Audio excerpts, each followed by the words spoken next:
ఆహ్, మీకు సస్టైనబులా? ఇది లాభమా? ఇంత ఖర్చు పెడుతున్నారు అన్న మీ ప్రశ్నకి ఇవాళ వినియోగదారుల పాయింట్ ఆఫ్ వ్యూ నుంచి చూస్తే ఏది రూ. 100 కంటే తక్కువ ఉందో ఒకసారి మీరు చెప్పండి. అరటిపండు రూ. 100 కంటే తక్కువ ఉందా? జామకాయ రూ. 100 కంటే తక్కువ ఉందా? సపోటా, మ్యాంగో ఏది?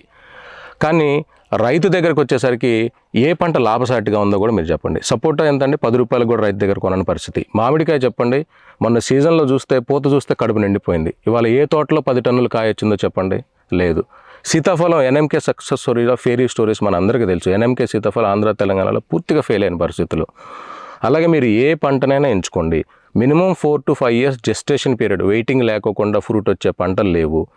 ఏదైనా ఉంటే 1 year లోపల ఏదైనా వచ్చేది ఉంటే అది వార్షిక పంటలుగానే మిగిలిపోతుంది. ఫర్ ఎగ్జాంపుల్ మామిడి ఉందండి, ఒక్కసారే వస్తుంది. వర్షాల వల్ల కానీ, వాతావరణం వల్ల కానీ, సైక్లోన్స్ వల్ల కానీ ఆ సంవత్సరం పూత రాలిపోతే మళ్ళీ నెక్స్ట్ ఇయర్ వరకు వెయిట్ చేయాలి. కానీ డ్రాగన్లో మాత్రమే మొక్క నాటిన 8 నెలలకే ఫ్రూట్కి వస్తుంది.